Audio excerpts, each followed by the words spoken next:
Hola gente, bienvenido todo el mundo que nos escucha a La Doble Tracción, un espacio de periodismo tan incisivo como una colonoscopia sin anestesia y de periodismo tan bueno que da risa. No tanta risa como que el INAMU pasó de ejecutar casi el 100% de sus ingresos en 2020 a ejecutar el 70% en 2022. Pero damos risa, pero jamás tanta risa como que el INAMU previó asignar capital semilla de FOMujeres a 400 mujeres el año pasado, pero la cantidad de beneficiadas resultó siendo tan grande como el número de novias que yo he tenido. Cero. Todo esto, excepto lo de las novias, eso es de mi diario, es según el Sistema de Información sobre Planes y Presupuestos de la Contraloría General de la República, que es alimentado directamente por cada institución. O sea que esto lo reportó el mismo INAMU. Y por supuesto, digo que da risa para no llorar, porque si nos pusiéramos a llorar por esto, no lograríamos nada más que convertir este programa en una vela radiofónica. Y ya de velas, yo tuve suficiente con la vela de las aspiraciones presidenciales de José María Figueres. Mi nombre es Ernesto Núñez Chacón, pero todo el mundo me dice simplemente Ernie, como Madonna es simplemente Madonna, Adele es simplemente Adele, Beyoncé es simplemente sobrevalorada, y el 8 de marzo, Día Internacional de la Mujer, es una conmemoración antes que una celebración porque se originó en 1875 cuando cientos de mujeres de una fábrica textil en Nueva York se manifestaron contra la desigualdad salarial con respecto a sus compañeros de trabajo. Y la represión policial terminó con la muerte de 120 de ellas. Desde entonces, cada 8 de marzo se conmemora a las mujeres que a lo largo de la historia han luchado por igualdad, justicia, paz y desarrollo.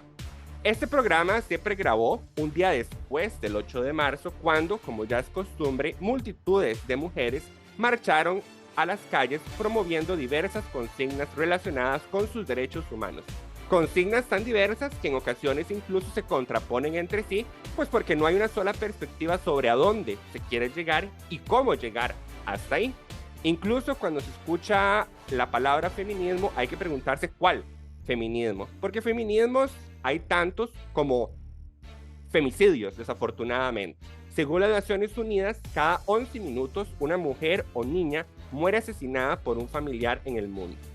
Igual de diverso que las consignas de las mujeres un 8 de marzo son los problemas que afectan a las mujeres costarricenses. Desempleo. La tasa de desempleo de mujeres lleva años duplicando o casi duplicando, dependiendo del año, la de los hombres. Durante la pandemia, en hombres alcanzó un 20%, mientras que en mujeres alcanzó un 30%, según el Instituto Nacional de Estadística y Censo. Según la encuesta MIPYMES de 2018, en algunos cantones, por ejemplo, el 86% de los dueños de las pymes del cantón son hombres y 14% son mujeres. Esto según el Observatorio de Desarrollo de la UCR. En el país, según la CEPAL, 27% de cargos directivos son ocupados por mujeres. El resto de los cargos directivos son ocupados por hombres. Las mujeres, según el INEC, dedican 19 horas a la semana en trabajo no remunerado, mientras los hombres dedican alrededor de 6 horas en trabajo no remunerado, que incluye, por supuesto, labores de cuidado. 3 de cada 4 mujeres en Costa Rica, según el INEC, preferirían trabajar en lugar de solo dedicarse exclusivamente a actividades familiares. En el mundo, 1 de cada 3 mujeres ha experimentado violencia física o sexual por parte de un compañero íntimo o violencia sexual por parte de otra persona, según la Organización Mundial de la Salud. Pero para violencia no hay que salir del país, ni siquiera hay que ir muy lejos de aquí de la Universidad de Costa Rica, porque el 80% de las estudiantes de la UCR aseguró haber vivido algún tipo de violencia de género, tanto dentro de la universidad como fuera de ella, entre ellas violencia emocional, sexual y física. Esto según la encuesta de 2021 que realizó el Centro de Investigación en Estudios de la Mujer. Según esta encuesta, 43% de las estudiantes de la Universidad de Costa Rica ha enfrentado al menos un episodio de hostigamiento sexual con una persona vinculada a la UCR, siendo los principales perpetradores docentes o compañeros. La cantidad de diplomas otorgados de educación superior es 64% más alta en mujeres que en los hombres, pero Aún así, hay segmentos de mujeres que están muy lejos de entrar a ese grupo de graduadas, según el CONARE. Por ejemplo, según el Observatorio Social de la UCR, para 2018, solo 10% de las mujeres indígenas tienen acceso a la educación universitaria. Y bueno, y por supuesto hay temas polarizantes, como es el tema del aborto, el tema del embarazo no deseado, de la educación sexual, derechos reproductivos. Entre la población de 15 a 49 años, para 2015, según la encuesta nacional de salud sexual y salud reproductiva, al menos que había tenido al menos un embarazo, el 49,8% de las mujeres y el 32% de los hombres no deseaban ese último embarazo. Cuando digo no deseaban, es que no planificaban tener ese embarazo, ¿verdad? Sin embargo, con estos datos, que lastimosamente son estimaciones desactualizadas que tenemos en este momento, también suceden otras cosas, como que en ese momento, en esta encuesta, participó la Asociación Demográfica Costarricense, pero era parte de Planned Parenthood, que tiene una agenda abierta y clara a favor del aborto, lo cual pues periodísticamente es algo que uno no puede ignorar, y obviamente es válido que haya personas que cuestionen los resultados de esa encuesta. Sin embargo, más allá de eso, se estima, según las Naciones Unidas, que 47% de todos los abortos se llevan a cabo en condiciones de riesgo en países donde esa intervención es ilegal, restringida o muy costosa. Los abortos inseguros provocan la hospitalización de unos 7 millones de mujeres al año en todo el mundo y son una de las principales causas de muertes maternas. Según datos de la Caja Costarricense del Seguro Social, entre el 97 y el 2017, que 97.984 mujeres llegaron a hospitales con complicaciones a raíz de abortos incompletos, es decir, casi 5.000 en promedio por año. Nosotros, para hablar de todos estos temas y todas estas brechas y desigualdades que las mujeres costarricenses enfrentan, pues, y sobre cómo avanzar a través de ellas, tenemos un panel diverso de mujeres. Este panel es tremendamente diverso, hay de todas las edades, hay estudiantes, hay pensionadas, hay emprendedoras, hay artistas, hay madres estudiantes, hay personas de ciencias de la salud, de todo lo que se pueden imaginar hay en este panel, y pues les voy a ceder la palabra para que ellas se presenten a ustedes. Empecemos tal vez por una que ya conocen, que es Flavia Marcus Bien. Flavia. Bueno, hola, gracias Ernie por tan bonita introducción y tan completa también. Hola a todo el mundo, mi nombre es Flavia Marcus Bien y yo soy artista de la escena. Con eso me refiero a que hago performance, también actúo y canto. Y también soy comunicadora. Trabajo en un departamento de recursos humanos haciendo comunicación y también estudio producción audiovisual en la UCR. Y soy una mujer trans. Perfecto. ¿Quién más? Hola, Ernie. Muchas gracias por la invitación. Flavia, un gusto. También a Aileen y a Rosy. Mi nombre es Ana Carmona Álvarez. Tengo muchos sombreros. A ver, soy pianista, soy música. También estudié maestra preescolar. Soy mamá soltera, mamá sola. Soy empresaria, emprendedora de emprendimiento tradicional y también fundadora de una startup, que ese es otro concepto, un tipo de emprendimiento de innovación con otros estándares. Y también soy presidenta de la Asociación de Emprendedores de Costa Rica. Soy asesora de empresas y también soy gestora certificada de innovación y gestora de emprendimientos. Entonces son muchos sombreros y más bien aquí ansiosa de compartir todo el conocimiento que pueda. Un gusto tenerla aquí con nosotros y conocerla más, porque nos conocíamos un poco, pero jamás al nivel de saber que era pianista. ¿Quién más tenemos por aquí? Yo, Rosy. Me presento. Adelante, doña Rosy. Me llamo Rosy Villaseñor, tengo 67 años, soy pensionada, divorciada, con 3 hijas. Por el momento soy emprendedora y solamente. Perfecto, doña Rosy, un gusto tenerla aquí con nosotros de nuevo. Y a Aileen, a quien también la tenemos por segunda vez aquí en La Doble Tracción. Aileen. Bueno, buenas noches, buenas tardes, todavía no han usado buenas noches. Mi nombre es Aileen Quiroz, soy estudiante de odontología, soy mamá estudiante, fui presidenta de la Asociación de Estudiantes Mamás y Papás de la UCR. Actualmente estamos sin representación formal, pero seguimos trabajando en proyectos de reglamentación que son necesarios para la población estudiante mamá y papá de la U. Bueno, vengo de Golfito y me vine con mi hijo a estudiar acá a la Gama. Perfecto, un gusto tenerla de vuelta aquí con nosotros, Aileen, y gracias a todas por sacar el tiempo para conversar con nosotros. Vamos a ir a una pausa y regresamos a entrarle con la doble tracción y con este diverso panel de mujeres, pues a estas brechas que enfrentan ellas y el resto de mujeres costarricenses. Esto es la doble tracción, ya venimos. Hacemos periodismo tan incisivo como colonoscopía sin anestesia. Lo hacemos con humor tan descarado como un presidente. Acosador comprobado. Llantos y risas sacamos.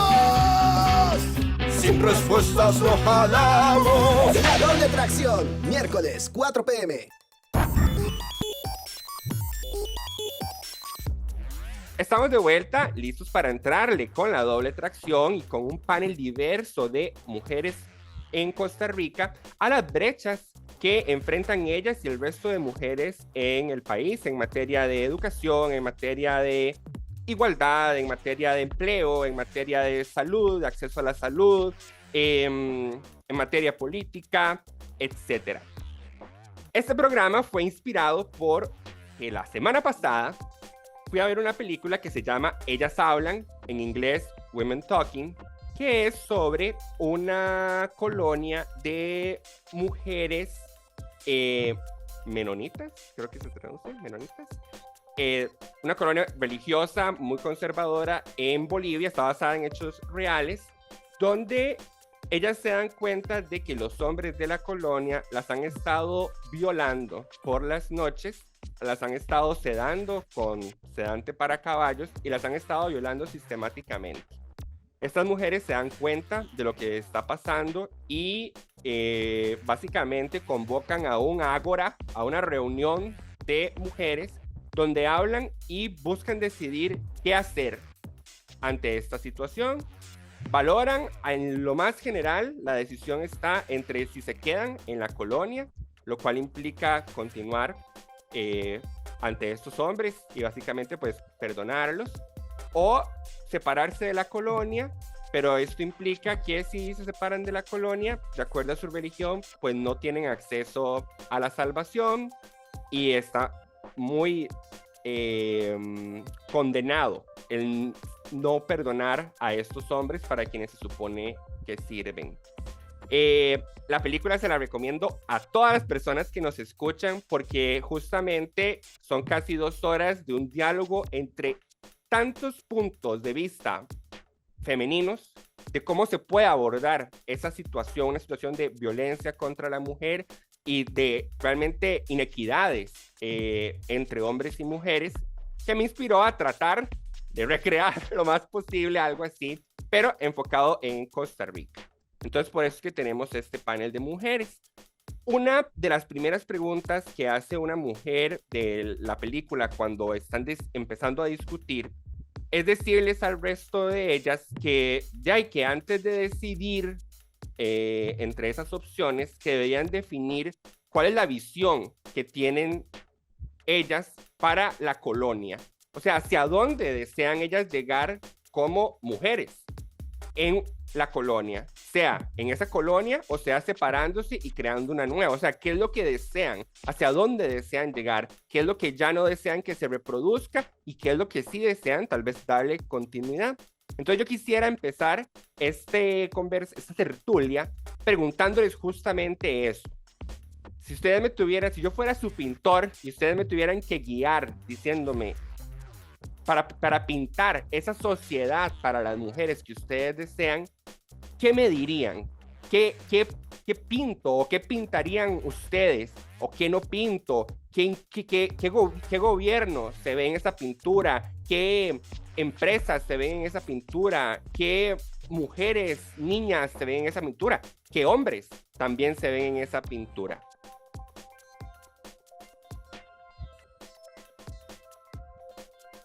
Cualquiera puede comenzar. Cualquiera puede comenzar. Bueno, voy a dar primero pequeños ejemplos, tal vez. Perfecto. A ver, porque yo sé que se va a poner ahorita bien, bien caliente la conversación. A ver, desde mi sector, que es el sector de negocios, ¿verdad? Emprender y laboral, profesional, desde todos los estudios que tenemos y desde mi experiencia, porque también tengo 20 años de ser empresaria, pues yo te digo que esa pintura tiene que tener primero bastante educación, de conciencia sobre los factores que inciden en nuestro desarrollo y nuestro éxito. Conversarlo, hablarlo, que tenga bien en negrita, en mayúscula, en subrayado, los factores que hacen que no logremos tener éxito, como nosotras lo decíamos, como la colonia que dices que visualizamos llegar a ser.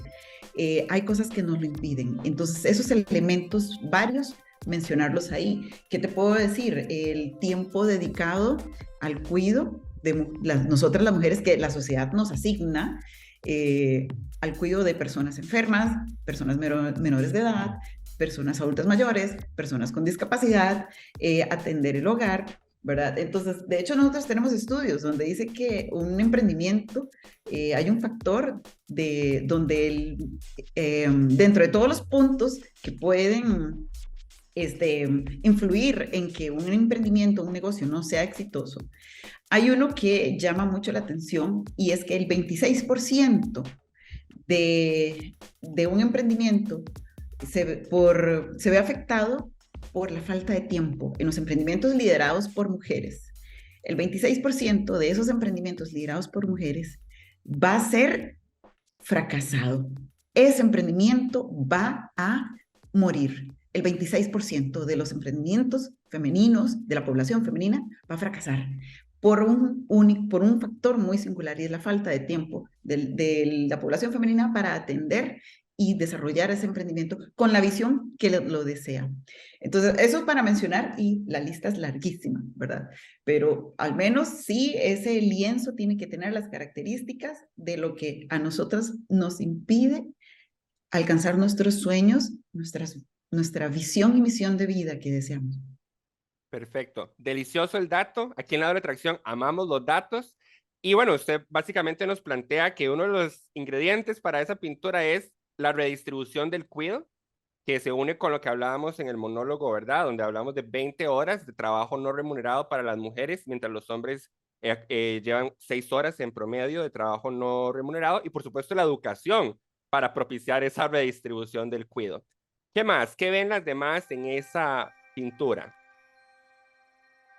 Bueno, en mi caso, creo que lo que dice Ana con respecto a comunicarse es muy importante, y creo que uno de los factores que nos han enseñado como mujeres es a callar, y creo que algo que debería estar muy, muy presente si construimos una nueva sociedad es que las mujeres no callemos y que nos apoyemos entre nosotras y que nos creemos un sistema de verdad igualitario hasta con nosotras, donde no veamos a las otras mujeres como competencia, sino como apoyo. Y en ese sentido, creo que el sistema en el que vivimos, obviamente, es un sistema económico, social, político, que está basado, bueno, que fue creado por hombres. Entonces yo iría hasta más allá y decir que deberíamos de verdad revisitar las bases de ese sistema. Por ejemplo, ese dato que dice Ana, que la mayoría de las mujeres no logran sacar adelante su emprendimiento, bueno, una cantidad no logra sacar su emprendimiento por falta de tiempo, por cuidar. Para mí, más que se redistribuya el cuidado, que obviamente eso también los hombres deberían formar parte de, creo que también se debería tomar en cuenta el balance entre la vida personal y la vida laboral. Porque de nuevo, Las mujeres nos insertamos en el mundo laboral, en un mundo creado por hombres, donde las mujeres eran las que se ocupaban del hogar al 100%. ¿Qué pasa cuando nos integramos a ese sistema? Que se intenta llegar a una igualdad donde las mujeres estamos haciendo exactamente los mismos trabajos que los hombres y por ende, si una emprendedora quiere sacar adelante su negocio, no va a poder porque también tiene que hacer todas las labores del hogar, aparte de lo que ya hace. Entonces, para mí eso es súper importante y deberíamos ese debería ser un eje principal de decir, ok, tenemos que repensar el mundo económico, tenemos que repensar el mundo del trabajo para que haya un verdadero balance entre la vida personal y la vida laboral, porque creo que, no sé, hoy en día, bueno, inclusive en mi caso, a mí me criaron señoras, ¿verdad? Ni siquiera me criaron mis papás porque estaban trabajando. En muchísimos casos es así y yo creo que no debería ser así. Y finalmente, eso que mencionaba, bueno, también obviamente un sistema judicial donde de verdad las mujeres puedan acudir y donde hayan consecuencias a las violencias de los hombres. Eso para mí también es un eje así esencial, porque obviamente en el momento en que haya consecuencias por las acciones que están cometiendo los hombres hacia nosotras, quizás ahí puede haber como una reducción de las violencias o inclusive los hombres pueden pensar más antes de hacerlo, porque en muchos de los casos todas sabemos, una va a denunciar y te tratan de loca y al final no pasó nada. Y más bien la que tiene las consecuencias verdaderas es la mujer y no el hombre. Entonces, esos son los ejes que Ok, quiero vi, proponer. vi a doña Rosy intentando hablar, pero tiene el micrófono apagado, doña Rosy. Ajá, ahora Sí, sí. yo digo que en esa pintura también debe haber relación humana, que es lo que ahora está muy afectadita, ¿verdad? La relación entre los seres, entre los compañeros, en todo sentido. Si uno tiene, digamos, una empresa y tiene empleados, pues tener una relación buena de ayuda, de cooperación de unos con otros, porque yo veo que en estos momentos, en este tiempo, eso se ha perdido mucho. Uno se pone en la zancadilla al otro, hay envidias, hay competencias. Es muy difícil, pero debemos sí poner mucha atención a esta situación que se está dando, ¿verdad? De agresión, de muchas cosas, de no aceptar a la otra persona como es, digamos, si es de género, si no, si. Entonces, saber aceptar a la gente. Para eso, para mí es un punto muy importante para cualquier parte, en cualquier lado. ¿De acuerdo? ¿Aileen? Sí, es que cada que iba a prender el micrófono se me adelantaban, pero para eso es la tertulia. Para mí la pintura definitivamente tiene que tener seguridad, respeto, igualdad y un factor muy grande de humanidad, porque de verdad que, bueno, y la educación creo que es el pilar fundamental, porque en mi caso como mamá lo veo, la mentalidad viene desde que están así chiquititos, desde que son una semillita.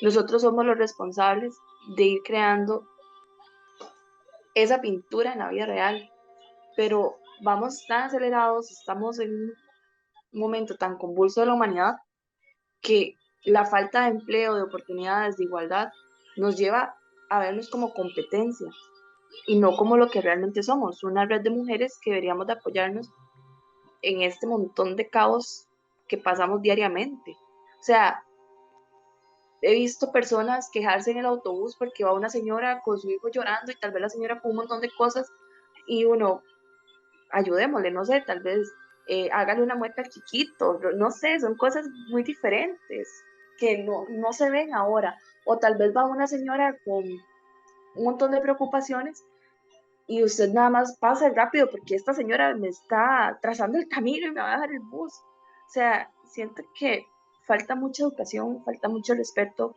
y la seguridad, o sea, es un papel tan importante ahorita en la actualidad, en la realidad que estamos viviendo, porque mi miedo más grande en este momento es salir un día de la universidad a las 9 de la noche y saber que tengo que venir a Cartago y que tengo que preocuparme de andar un gas pimienta en mi bolso.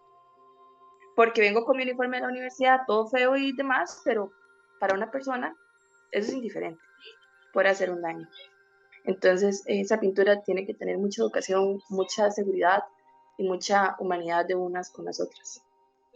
De acuerdo. Bueno, Aileen nos pone una sombrilla bastante buena, seguridad, respeto e igualdad, y muchas de las cosas que ustedes mencionan se relacionan entre sí, ¿verdad? Porque, bueno, incluso ustedes señalan una pintura que tiene que ser muy precisa porque ustedes apuntan a cosas desde relaciones interpersonales, como esto que mencionaba Aileen en el bus, de la reacción de gente en el bus al ver a una madre con una situación con un chiquito, hasta cosas más macro, ¿verdad? Como lo que hablaba Flavia del tema de el sistema de justicia en Costa Rica, que de hecho sobre eso quisiera contextualizar que, por ejemplo, una de las principales razones, según esta encuesta del Centro de Investigación en Estudios de la Mujer, la principal razón por la que las estudiantes no denunciaron el incidente de hostigamiento sexual fue justamente el temor a represalias y el temor a lo que en inglés llaman backlash, ¿verdad? O sea, o retaliation, de un efecto látigo donde van a denunciar buscando justicia y más bien se les devuelve, ya sea la sociedad las acusa o la reduce a que fue algo que se imaginaron, etcétera. Entonces, pues hay muchas cosas que están relacionadas y bueno, Flavia incluso mencionaba que no solo redistribución de cuidados, sino también redistribución de todo ese trabajo remunerado en realidad, porque el asunto es que es cierto, las personas, el sistema que nosotros tenemos ahorita, pues se crió, básicamente el sistema, se crió y se creó por y para hombres, porque antes las mujeres no estaban ni podían estar tan insertas en el sistema. Y todo el grueso del cuidado de una familia y la crianza de una familia, de un hogar, estaba tirado a las mujeres. Entonces realmente los hombres no tenían mucho que lidiar, o el sistema que se creó de trabajo no tenía mucho que lidiar al respecto con eso. Pero si se quiere que las mujeres, quienes tenían esa otra tarea, se inserten, pues definitivamente hay que cambiar de cambios en el sistema que fue creado de trabajo y que todavía se mantiene muchísimo, ¿verdad? O sea, si estuviéramos aquí hablando probablemente con amigas mías de derecho, me dirían como que hay que entrarle al código de trabajo, por ejemplo, que está fosilizado. Yo quisiera avanzar a otra pregunta, que es lo siguiente. En el 8 de marzo es cuando de la nada todo el mundo está interesado en las mujeres, en su situación, en las situaciones que viven, en las brechas que enfrentan y demás. Y entonces todo el mundo, desde individuos hasta empresas, organizaciones, instituciones públicas, salen con pronunciamientos, salen con desde un posteo donde se felicita a las mujeres hasta promociones en el marco del Día Internacional de la Mujer, hasta pronunciamientos un poco más enfocados en alguna o conmemorando a o celebrando a las mujeres que trabajan en la organización o conmemorando alguna lucha, etcétera. Yo leí un story en Instagram de una amiga, saludos a Jay Valverde, donde decía básicamente que la lucha por la igualdad, si no incomoda, no está haciendo lucha, está haciendo mercadeo. Y yo quisiera preguntarles a ustedes, ¿cómo se resuelve entonces esa lluvia, esa pandemia de platos de babas que sale en un 8 de marzo, donde todo el mundo se pronuncia, pero al final, ¿cuáles son las acciones que se están haciendo para impactar en esa situación que apuntan en sus pronunciamientos? Porque yo veo organizaciones que dicen conmemoramos este día y celebramos a todas las mujeres que trabajan en nuestra organización y ayudan a nuestros públicos, etcétera, pero uno se pregunta, ¿y cuántas de estas organizaciones tendrán un espacio para lactancia en sus oficinas? ¿Cuántas de estas organizaciones tienen alguna política que permite justamente favorecer la inserción de mujeres, capacitación de mujeres en sus áreas? Como dicen los gringos, un dicho traducido es poner el dinero donde tienen la boca, ¿verdad? Entonces les pregunto a ustedes, ¿cómo corregirían ustedes esos platos de babas que probablemente ustedes han visto? ¿Qué acciones esperarían ustedes ver concretamente, así precisas, si fueran asesoras de estas empresas, de las instituciones, etcétera? Bueno, Ernie, ve, yo te voy a contar desde ASECRI, por dicha y por la posición en la que estoy, ¿verdad? Como presidenta de la Asociación de Emprendedores de toda Costa Rica, que acuerpa, ¿verdad? Y agremia a todos tipos de emprendimientos, de todas las actividades de todo el territorio nacional, y tenemos relación con las otras asociaciones de emprendedores de todos los países de Latinoamérica. Esto es un tema pilar fundamental de las acciones que hacemos. Ahora, no por un tema romántico o políticamente correcto de un día, ¿verdad? Porque este es un tema que hay que trabajar todos los días, como vos decís, no es una problemática que dura un día y que solo dura lo que dura una historia en Instagram, 24 horas. Entonces, yo te puedo decir que he vivido en carne propia violencia de género grave, ¿verdad? Violencia hacia mi familia, intrafamiliar, violencia de género severa, 3 diferentes crisis de violencia a mí y a mi familia en diferentes periodos en los últimos 10 años. Yo misma en los espacios empresariales con mi hija voy a una incubadora de negocios y con mi hija de 9 años y me dicen, no, es que aquí no puede estar, aquí usted no puede estar con niños ni con niñas, no es un espacio para tener, aquí no es un espacio para que esté su hija. Y sentirme tan mal que agarrar mi bolso y prácticamente sentirme echada de ese lugar. Entonces, como lo decía Flavia, los espacios empresariales están construidos desde un punto androcentrista, pero somos la mitad de la población. Entonces, ¿cómo vamos a surgir? Entonces, claro, yo me sentía tan mal, yo solo quería llorar, me sentía tan mal, no tenía la valentía en el momento para decir, bueno, y entonces, ¿qué esperan para poner un play y poner una persona cuidadora para yo poder entonces trabajar como lo hacen las demás personas? ¿Verdad? El género masculino que ahí está ahí sentado sin ninguna otra preocupación más. Entonces, te puedo mencionar una lista larguísima, ¿verdad? De aconteceres, como lo dice Flavia, ¿verdad? De querer entrar en este sistema y saber que también por un estudio, a vos que te gusta, Ernie, los estudios, después te paso el dato y todo, pero cuando se trata de liderazgos, el 80% en la población masculina tienen una credibilidad del 80%. Cuando una persona masculina viene a ejercer un liderazgo, tiene una credibilidad de 80%. Pero la credibilidad de una persona de población femenina es del 20%.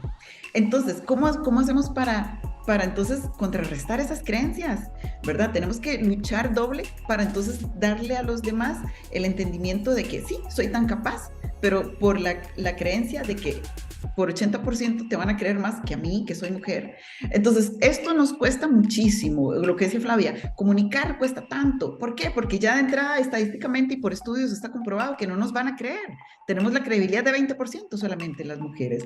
Entonces, por ejemplo, nosotros en la SECRI, lo que te decía es que nosotros solemos escribir y tener reuniones con diferentes actores del ecosistema emprendedor. Actores significa otras organizaciones, cámaras, diferentes otras, ¿verdad? Entidades que se involucran en el emprendimiento y les decimos, mira, no vi en el panel de tecnología equidad de género, vi solamente hombres, ¿verdad? No vimos ahí. Idoneidad, hay, por supuesto que sí, pero no vimos. Y constantemente estamos repasando reglamentos, teniendo conversatorios, porque no es un tema que se hace en un día, como vos decís, lo conversamos, incluso mandamos correos electrónicos, hacemos llamadas, webinars diferentes con estas entidades para que, por favor, mantengan esa lucha, porque nos faltan 300 años, según un informe de la ONU. O sea, ni mi hija va a poder vivir, va a conocer la equidad. No la va a llegar, faltan 300 años. De acuerdo. ¿Qué dicen las demás? ¿Qué acciones esperarían en lugar de estos platos de babas en un 8 de marzo? Compromiso. Realmente lo que se necesita es compromiso, que no sean promesas vacías que siempre llegan y te dicen, es que vamos a ayudarles con esto y esto. O sea, en la Universidad de Costa Rica, según el estudio del CIEM que me pasaste, sacando un poco de datos, que es una muestra representativa y que sabemos que hay muchas más, somos más de 1.600 estudiantes mamás que estudiamos con nuestros hijos, que buscamos qué hacemos. Y la Universidad de Costa Rica no tiene un reglamento que nos proteja en nuestro proceso de embarazo, parto, posparto y lactancia. O sea, jamás. ¿Cómo es posible de que yo tenga que depender de la voluntad del docente para decirle, profe, deme un chance para ir al baño a extraerme leche? O sea, ni siquiera debería decirse. No debería ni de pedir permiso para eso. Debería tener el derecho. Obviamente nosotras entendemos y somos conscientes en toda nuestra lucha que no podemos pretender tener un reglamento igual que una persona funcionaria porque sería la duración de un semestre. Pero sí deberíamos de proteger, la universidad debería proteger nuestros derechos y los derechos de la niñez, porque no solamente serían los estudiantes, también son los niños. Y no vamos solamente en que no nos protegen desde esa forma. O sea, pasamos violencia ahí en las calles del pretil. En mi experiencia personal, una vez fui con mi hijo, la bolsa es del libre paso peatonal y un chofer de un auto de estos de mantenimiento, porque yo no llevaba a mi hijo agarrado de la mano, me dijo que me iban a echar el paño, que la universidad me gritó ahí que la universidad podía abrirme un proceso en el PANI por no llevarlo de la mano y que un carro lo pudiera atropellar. Obviamente yo fui a DFEU, puse la denuncia y todo el demás proceso. Pero ¿cómo es posible que dentro de la Universidad de Costa Rica sucedan estas cosas? Una universidad que siempre ha hablado de la igualdad, del humanismo, aceptar todas las personas, todas las minorías, y nosotras somos una realidad y no somos aceptadas. O sea, es imposible que yo al montarme al bus de la Lumaca para regresar a mi casa con mi hijo, el chofer sea la única persona que me pida un carnet de estudiante. O sea, por yo ser mamá, ir con mi hijo, ya tengo que presentar que realmente soy estudiante. De verdad se necesita compromiso. O sea, y lo que usted decía al inicio, si uno no incomoda, no cambia.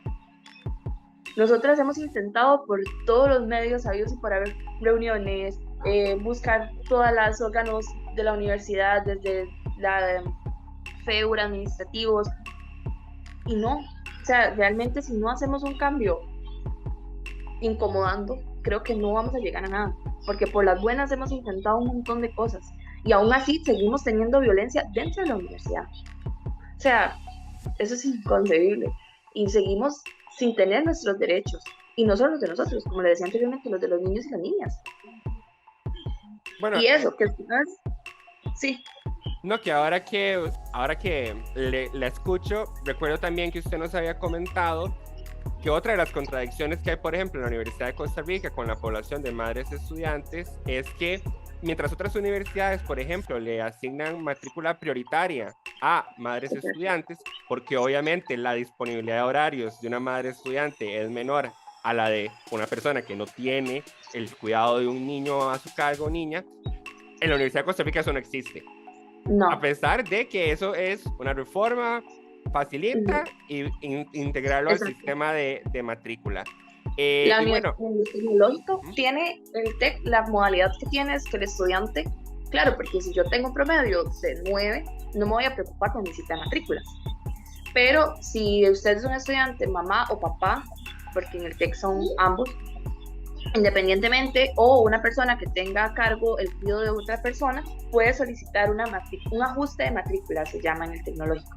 Entonces usted manda los datos, manda los cursos con una carga académica mínimo de 9, porque hasta eso tienen una menor asignación de carga académica, y te hacen el ajuste de matrícula. La oficina de matrícula del tecnológico te lo asigna y te dan una cita prioritaria.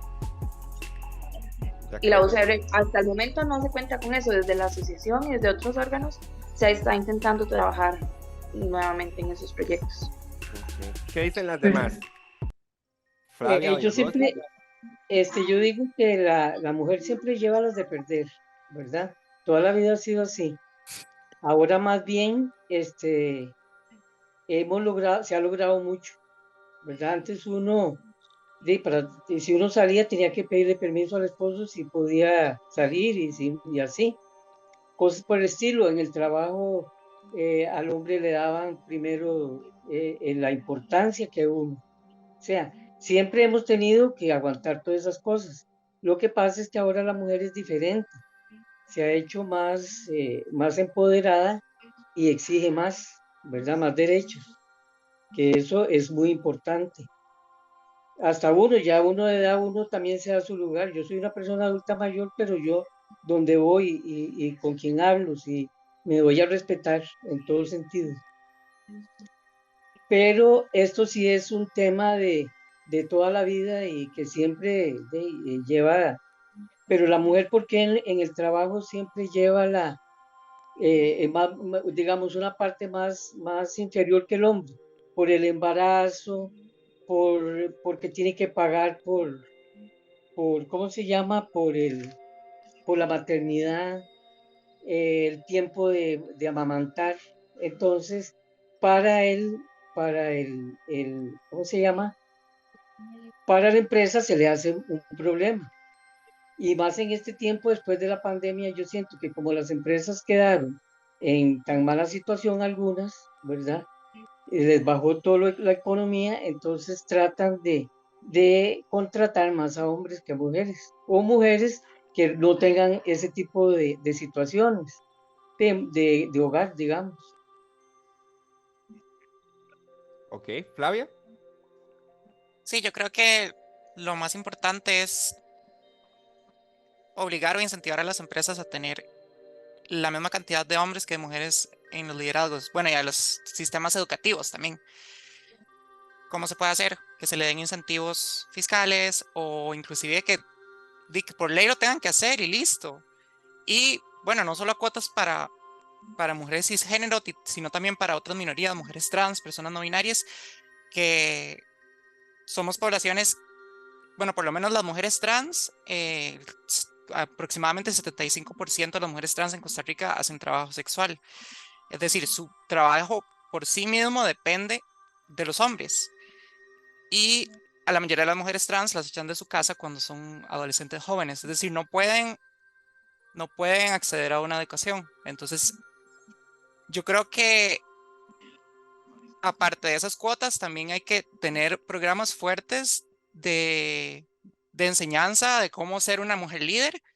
Porque bueno, yo que trabajo en una empresa y digamos, tengo un buen puesto, es muy difícil manejarlo, es muy, muy difícil. Y de mi experiencia como mujer trans, yo también estuve en el mundo laboral como un cuerpo masculinizado, digamos, como que me percibían como un hombre. Entonces yo veo la diferencia clarísima, digamos, ahora el nivel de exigencia es el doble, eh, para todo tengo que justificarme, hasta me han dicho que tengo que ser perfecta y que no me puedo equivocar, porque cualquier equivocación que tenga pierdo mi credibilidad. Entonces, creo que el poder enseñar a mujeres de toda clase social,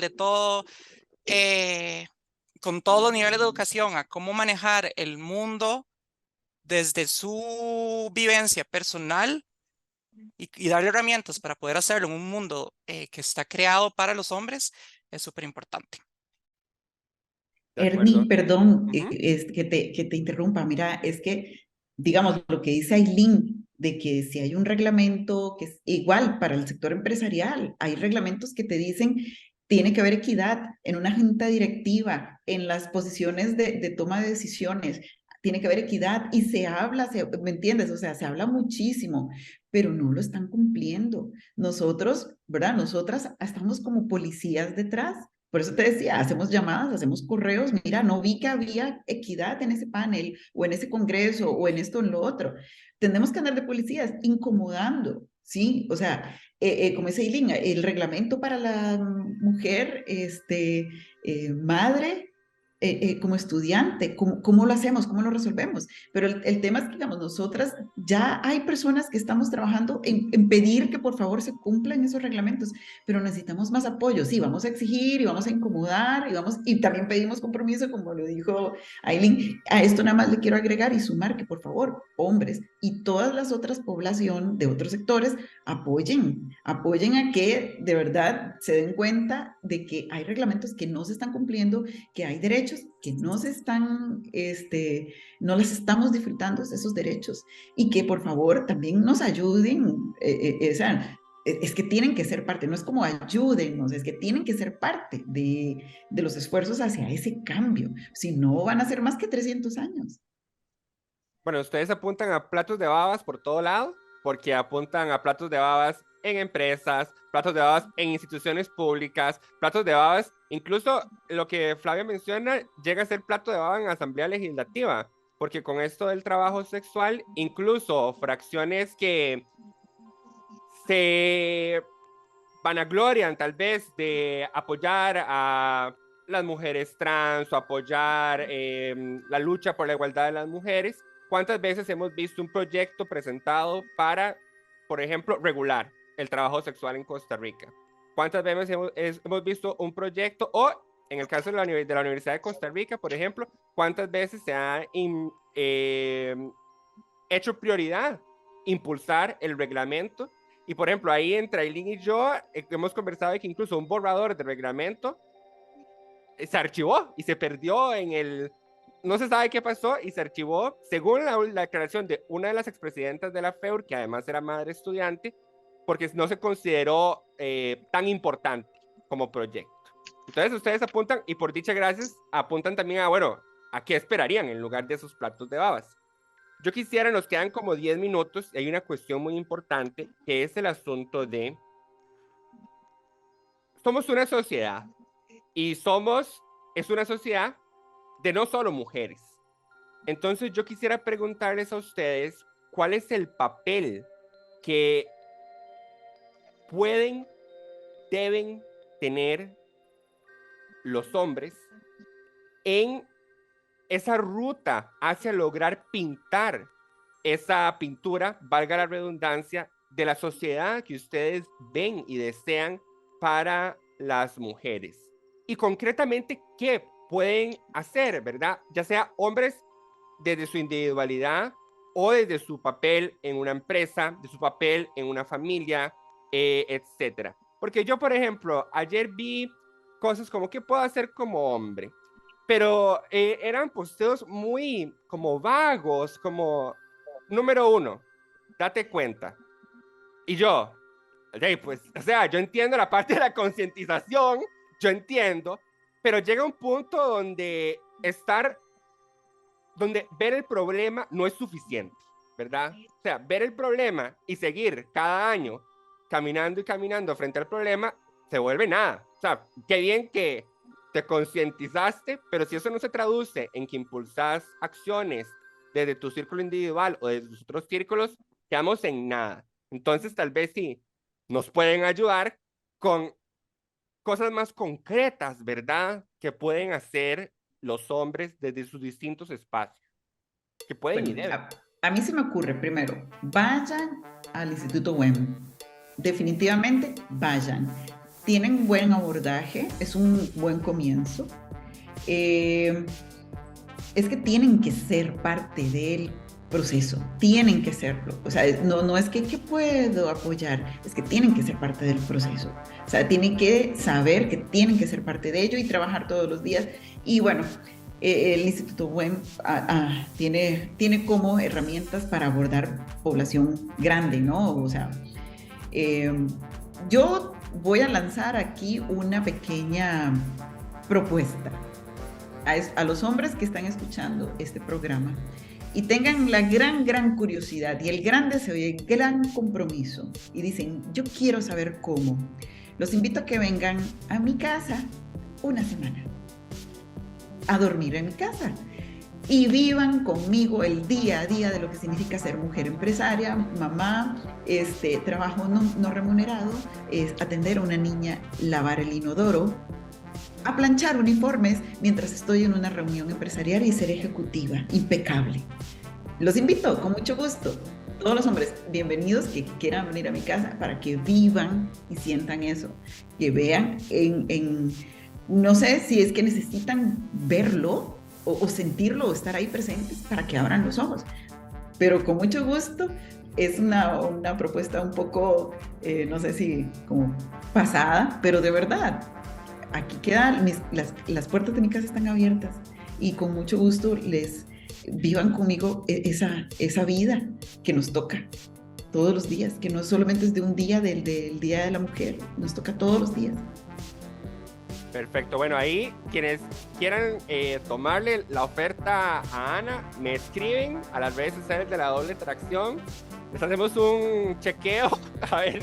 Y de verdad lo cumplo, Yo puedo, con mucho gusto. Con lo que conozco a Ana, yo le creo que lo cumple, así que sí, no crean que esto es broma, estoy seguro que lo cumple, así que nada más nos contactan y lo gestionamos. Y es que tal vez si sea necesario un acto de ponerse casi que literalmente en los zapatos de la otra persona para entenderlo, porque por ejemplo cuando Flavia mencionaba esto de que a ella, ahora que no se le percibe como un hombre, le indican como que tiene que ser perfecta y demás, yo creo que a muchos hombres a veces nos cuesta entender cómo es ese asunto, o sea, cómo es ese asunto de que te generan más presión que a uno, digamos, porque es hasta que uno lo vive y de, como decíamos, hay cosas que se mueven desde lo interpersonal, que es muy difícil de verlo, hasta lo macro, que también es muy difícil de ver cosas macros de sistemas que se mueven desde hace años y en los que uno creció. ¿Qué dicen las demás? Bueno, yo, ya que mencionaste eso, yo iba también por ese camino. No, yo viví siempre fui una persona bastante no binaria y con energía bastante femenina, pero sin embargo, obviamente no se asemeja, digamos, la vivencia de una mujer tampoco se asemeja al 100% a eso. Pero igual, digamos, nunca vi como un hombre cis heterosexual.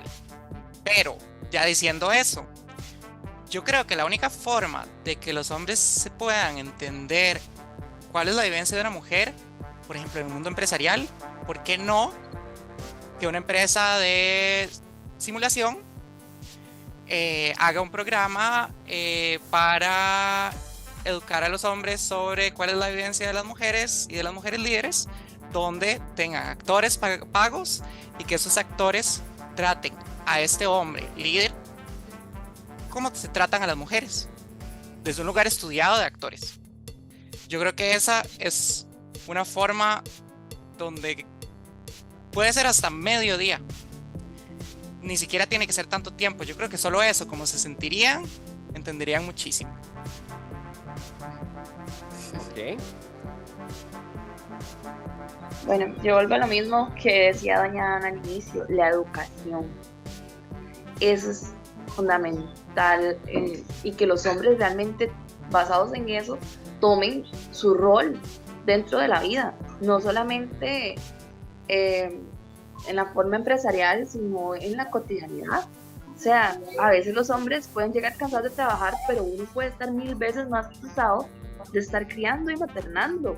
Entonces, es que el desgaste es enorme, de saber de que, ok, yo quité esa ropa de la mesa, me la llevé para la cama, en la cama estaba esto, quité esto, me lo llevé para la cocina me acordé que tenía que hacer almuerzo, y esa mente de la mujer que anda maquinando aquí todo. O sea, creo que eso le falta demasiado a los hombres en su compromiso dentro de crear la sociedad con nosotras, porque no es solamente decir, ay sí amor, yo le ayudé a quitar la ropa de la mesa y yo, ¿ya te la llevo? A la cama, y en la cama no había nada más que hacer. Sí, usted me dijo solo la ropa. O sea, eso, no tener que estar uno diciendo cosas tan básicas que le ayudan a uno un montón más. Porque, por ejemplo, en mi caso, que soy estudiante, me tengo que ir para la U, ahora 4:45 de la mañana, llego a las 6 de la tarde de mi casa. O sea, imagínense la carga, no estoy trabajando, pero la carga es igual de venir a ver, entonces, ok, tengo que hacer tareas, o tengo que la comida de mañana, la ropa. O sea, mi pareja en eso sí tiene un 10, pero si no fuera así, no me quiero imaginar si yo realmente podría o no estudiar.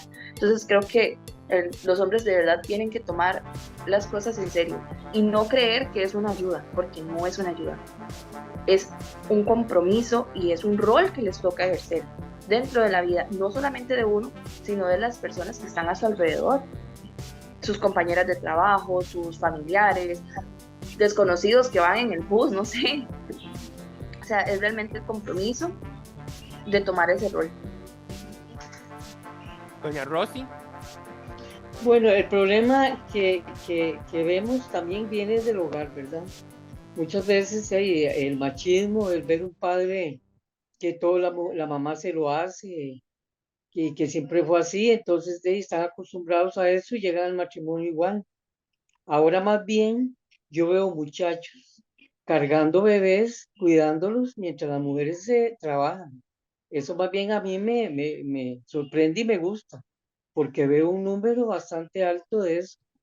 Yo vivo en un condominio y veo muchachos jóvenes donde andan con el bebé en el coche, la esposa se va a trabajar, él se queda trabajando me imagino que desde en línea, de la casa, y entonces ve al bebé, yo lo veo mucho, antes no, antes Dios guarde, con costos el hombre cargaba al niño, uno era el de todo, y yo al menos yo trabajaba, porque mi esposo tenía una empresa y yo trabajaba con él, desde que yo me casé de mercadeo en Guatemala, y entre los dos la veíamos, y yo tenía mis hijas seguidas, y las veía igual, trabajaba todo, o sea, y él ayudaba lo mínimo. Claro, tenía una empleada que me atendía lo que era comida y eso, pero antes era peor, porque antes era solo la mujer.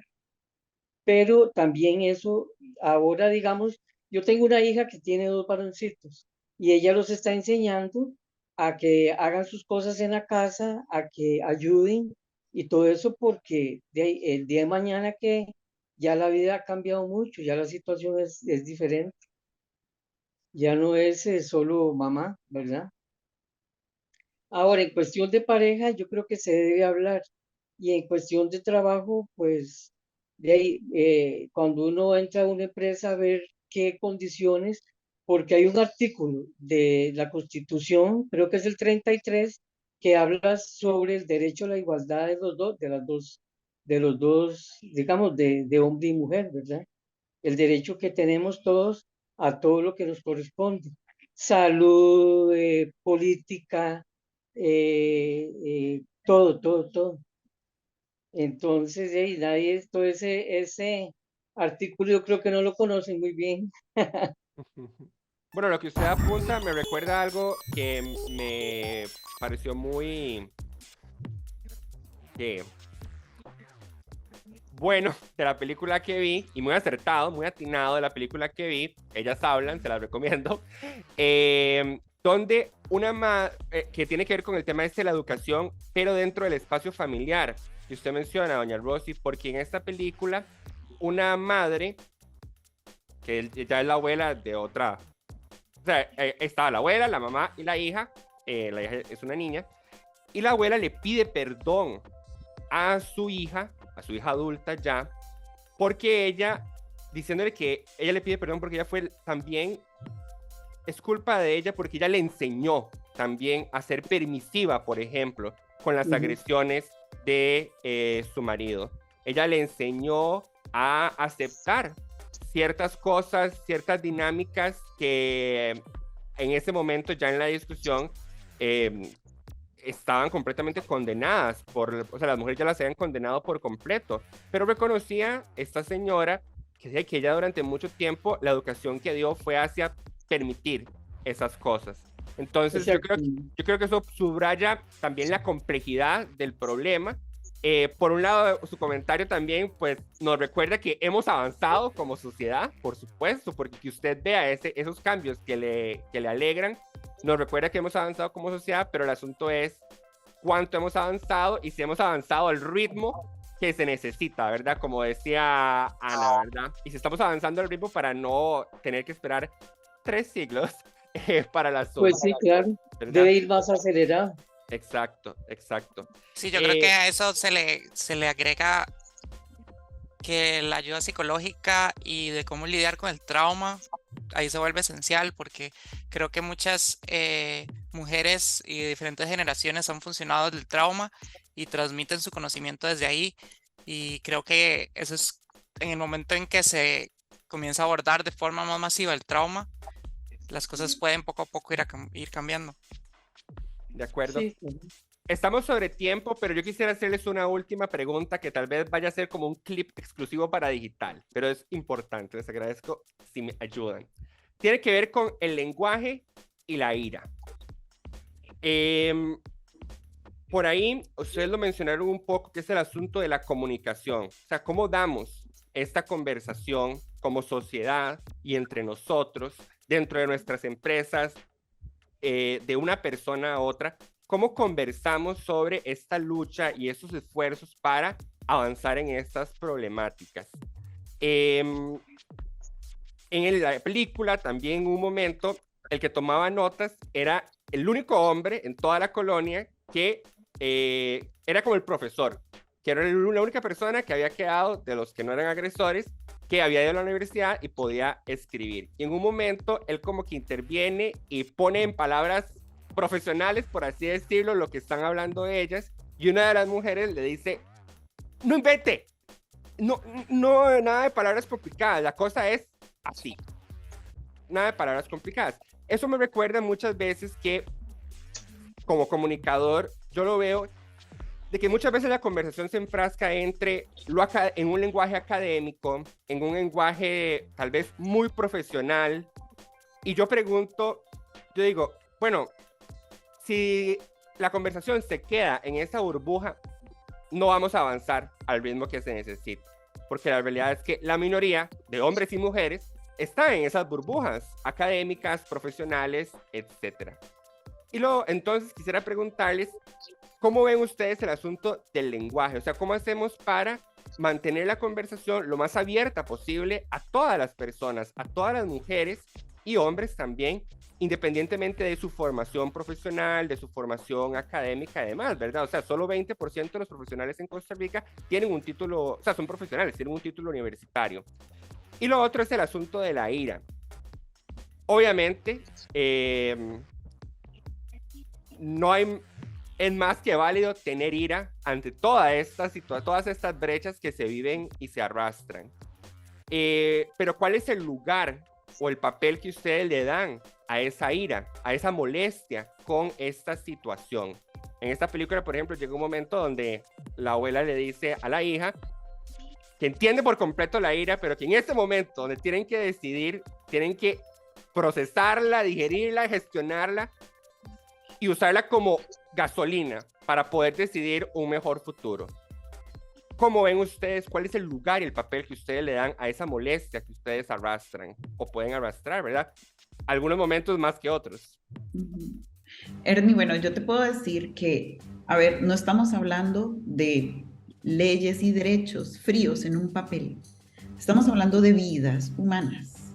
Estamos hablando de que si a mi hija me la tocan, yo voy a llorar, estallar y voy a luchar como la tigresa más salvaje por ella. Porque estamos hablando de oportunidades y vivencias humanas. Estamos hablando de crueldad y de violación a derechos.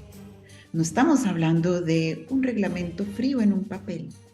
Estamos hablando de cosas que son severas, son pesadas, son temas de sufrimiento.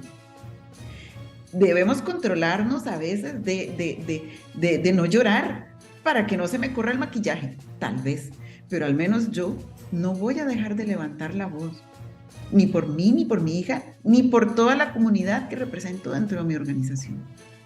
Entonces, primero, para empezar, estamos tratando con un problema que involucra sufrimiento. Por lo tanto, hay sentimientos, hay humanidad, es un tema vivo. Entonces, para empezar, no nos podemos permitir las mujeres enojarnos y sentirnos frustración y sentir ira. Por supuesto que sí. Y yo lo voy a hacer, porque no estamos hablando de un enchufe ni de una pared. Estoy hablando del sufrimiento de un ser. Y eso no puede ser. Nadie debería sufrir. Sí, yo estoy de acuerdo con eso y creo que, exacto, todas tenemos derecho a expresarnos como queramos y la violencia que vivimos constantemente nos permite hacerlo, ¿por qué no? Digamos, yo creo que una persona que nos violenta de la forma en que lo hacen todo el tiempo, ya sea con mirada, ya sea con palabras, ya sea físicamente, tiene que también darse cuenta que lo que está haciendo está súper mal. Y creo que las mujeres hemos callado por siempre y creo que callar no lleva a ningún cambio. Lo que lleva al cambio es decir, gritar, rayar desde la sociedad civil, desde las luchas para llegar a un lugar mejor. Así que no, yo en mi caso, cuando me violentan, pues yo se los hago saber y no me importa porque salados, si van a violentarme, van a sufrir las consecuencias. Y creo que eso está bien.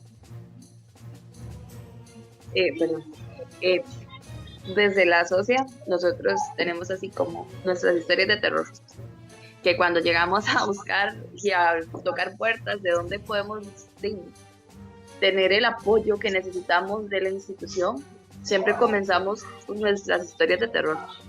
Historias reales de estudiantes reales que les han pasado dentro de las aulas, porque si no, no nos van a entender lo que de verdad pasamos día con día. O sea, es sufrimientos, es estrés, es de todo, y dentro de una universidad que nos pide rendir igual que cualquier otro estudiante, con la misma carga, con los mismos promedios, o sea, tenemos montones de historias y ni aún así lo hemos logrado. Entonces creo que nuestro lenguaje va a tener que cambiar un poco y buscar realmente nuestros derechos y nuestra equidad dentro de la universidad para poder lograr un cambio. Tal vez no es facilitar las cosas para todas las mujeres, sino es que sean iguales. O sea, no, yo creo que ninguna mujer ha luchado tanto como para que le digan pobrecita.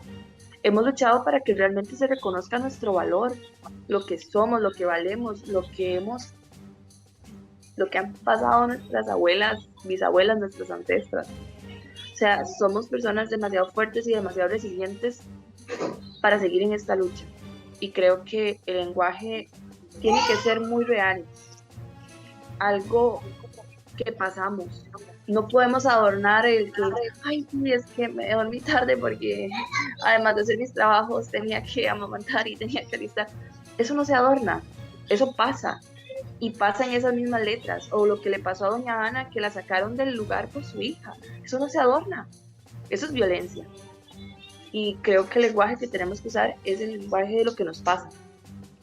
No adornarlo, porque si no, no vamos a seguir provocando cambios que a la sociedad le incomodan.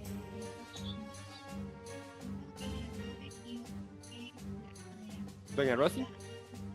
Sí, sinceramente yo soy muy tranquila, pero sí me considero una mujer de carácter fuerte. Y he levantado muchas veces la voz en defender a mis hijas, en defenderme a mí misma, de los hombres también. Me ha tocado muy duro y lo he logrado y he encontrado la paz, gracias a Dios, a esta edad. Pero yo creo que sí debemos ser fuertes y sí darnos a respetar. Las mujeres tenemos que darnos a respetar y que somos también, tenemos sentimientos, tenemos valores y todo lo que cualquier otra persona, cualquier otro ser humano tenga, ¿verdad? El hombre. Pero sí es importante levantar la voz. Creo que sí, a todas las edades debemos levantarla. Desde niñas, las niñas tienen que saber ya defenderse y darse su lugar ante los maestros con respeto. Siempre el respeto es muy importante, pero sí debemos de no dejarnos, porque si nos dejamos, nos pisotean. Yo creo que no se vale si es mujer o hombre o lo que sea, son derechos del ser viviente, del humano, del humano, hasta de un perrito también, digamos. O sea, No tiene uno derecho a lastimar a nadie, ni que nadie lo lastime a uno. De acuerdo. Bueno, ahí una de las pancartas que vi sobre la marcha decía que no sentir miedo o no sentir rabia en medio de esta situación era realmente un privilegio. Entonces, algo para reflexionar justamente. Muchísimas gracias. Una delicia escuchar un panel de mujeres tan diversas, donde hubo tantas coincidencias, tantos complementos entre los puntos de una y otra. Les agradezco muchísimo su tiempo. Muchísimas gracias a Rosy Villaseñor, a Ana Carmona, a Ailín Quiroz y a Flavia Marcus Bien. Todas mujeres, como les dije, diversas por todo lado, comerciantes, pensionadas, estudiantes, artistas, de todo. Intentamos tener representación de la colectiva afrofeminista ACOVEN, pero desafortunadamente al momento de la grabación no habíamos obtenido una respuesta afirmativa o de disponibilidad. Pero bueno, les agradecemos muchísimo a ustedes, y pues a quienes nos escucharon, nos escuchamos en el próximo programa. Está bien, muchas gracias y a la orden estamos. Hasta luego. Gracias. Chao. Hasta luego. Chao. Hasta luego.